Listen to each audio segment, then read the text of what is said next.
The very first commercially available cell phone ever made was built by Motorola back in 1983 and was called the Motorola Dynatec 8000.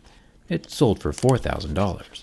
Fast forward 40 years and now we have the Motorola Razr Plus, which sells for only $1,000, and it's what we'll be durability testing today. It does a few more things than the original Dynatec, including, but not limited to, folding in half. Let's get started.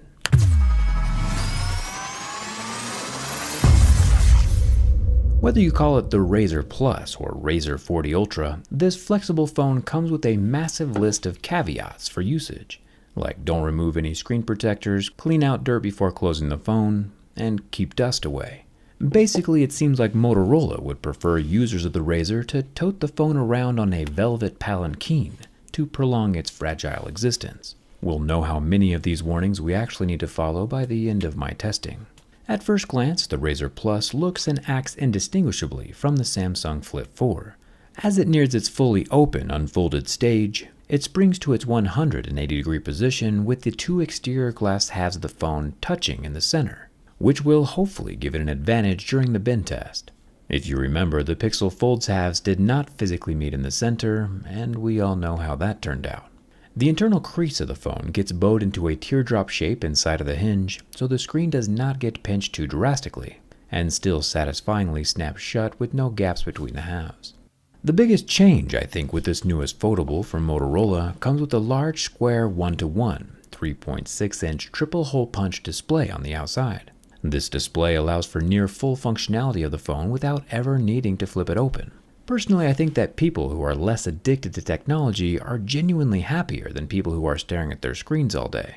And having a smaller screen would help the feeble human brain better withstand the corporate algorithms attempting to liquefy our gray matter.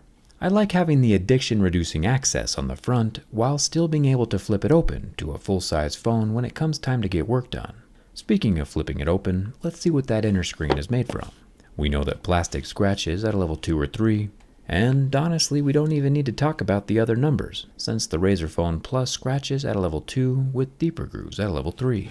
And yes, there does appear to be an included plastic screen protector with a cutout around the 32 megapixel front-facing camera, but remember, this is the very screen protector that Motorola says is non-removable, so it's not just protecting the screen, it is the screen.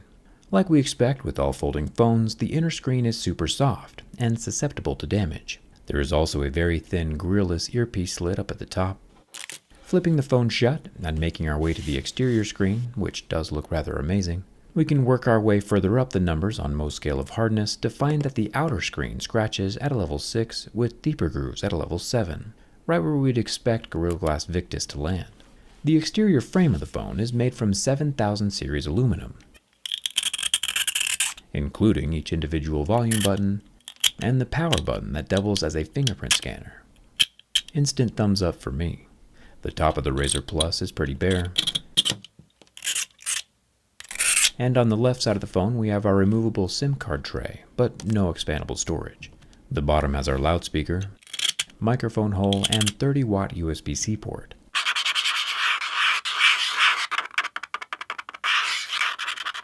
The back panel is made up of a very, very textured piece of scratch-resistant Gorilla Glass Victus.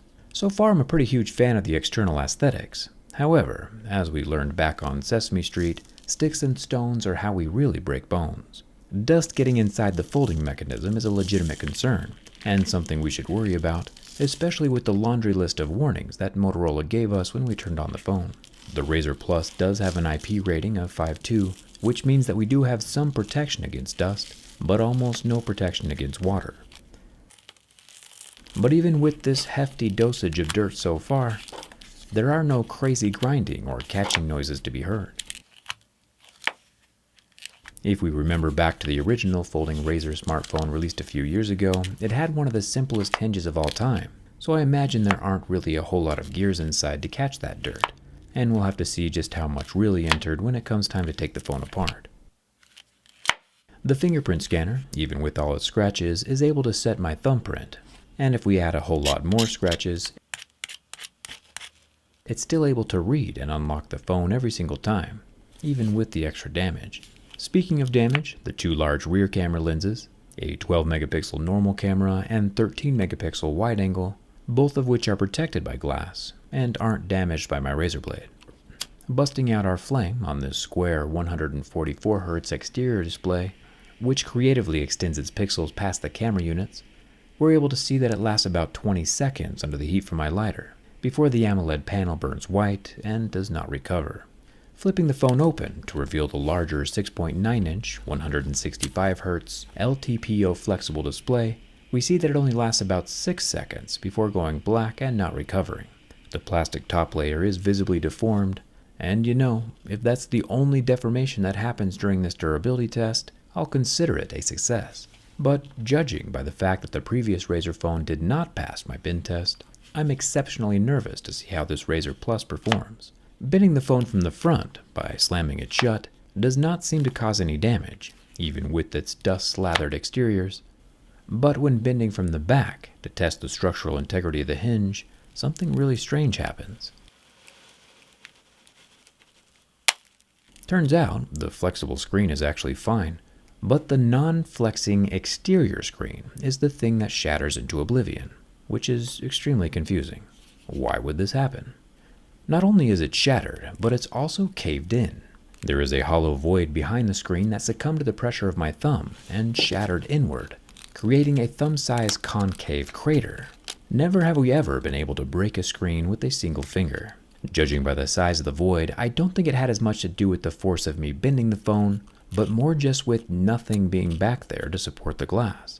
Glass is glass, and without proper support, it's just asking to become a $1,000 single-use fidget popper. Even with the exterior screen shattered, the Razr still bends backwards quite a ways, but the flexible screen locks out and does not crack or break on its own. The Razr Plus is still functional, just a little damaged, aren't we all? It'll be really interesting to see how big that cavern is during the teardown, so hit that subscribe button if you don't want to miss it. It's free, unlike my hobbies.